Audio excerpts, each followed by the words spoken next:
विपक्ष के नेता राहुल गांधी और वित्त मंत्री निर्मला सीतारमण के बीच वार पलटवार का सिलसिला तब शुरू हुआ जब बैंक कर्मचारी संगठन से जुड़े लोगों से मुलाकात के बाद राहुल गांधी ने सोशल मीडिया पर पोस्ट कर सरकार पर सवाल उठाए। राहुल गांधी ने आरोप लगाया कि मोदी सरकार में बैंक शक्तिशाली कॉरपोरेट के प्राइवेट फाइनेंसर बन गए, बैंकों के ऊपर मुनाफे का दबाव बनाया जा रहा है, सरकारी बैंक आम लोगों की सेवा नहीं कर पा रहे हैं, पर्याप्त सुविधा नहीं, स्टाफ की कमी, फिर भी बैंकों पर टारगेट पूरा करने का दबाव है, बैंक में महिला कर्मचारियों को समान अवसर नहीं मिल रहा, मोदी सरकार अपने दोस्तों की फंडिंग के लिए बैंकों का इस्तेमाल बंद करे।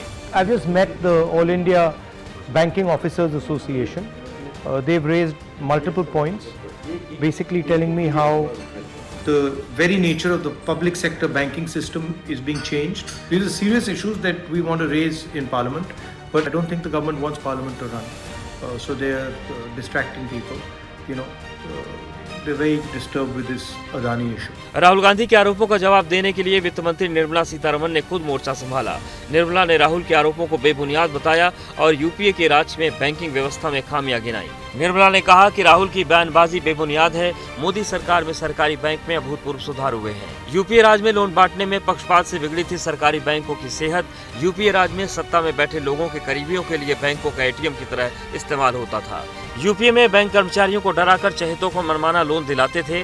निर्मला ने यह भी कहा कि हमारी सरकार ने फोन बैंकिंग के जरिए लोन देने की करतूत उजागर की। 10 साल में सरकारी बैंकों को 3,26,000 करोड़ रुपए दिए गए, 54 करोड़ जनधन खाते खुले, बिना गारंटी के 52 करोड़ ऋण बांटे गए। मुद्रा योजना में 62%, स्वनिधि योजना में 44% लाभार्थी महिलाएं हैं। 10 साल में 10 लाख रुपए तक के लोन में 238% बढ़ोतरी हुई। 10 साल में 50 लाख रुपए तक के लोन में 300% बढ़ोतरी हुई। 2014 के बाद सरकारी बैंक में 3,94,000 कर्मचारियों की भर्ती हुई। निर्मला सीतारमण ने राहुल गांधी को दिए जवाब में यह भी बताया कि किस तरह बैंक में काम करने वाले कर्मचारियों की सुविधाएं बढ़ाई गई, वेतन में बढ़ोतरी हुई, महीने में 2 शनिवार को अतिरिक्त छुट्टी की व्यवस्था की गई। For exclusive and insightful videos, subscribe to our new channel ABP Live Premium.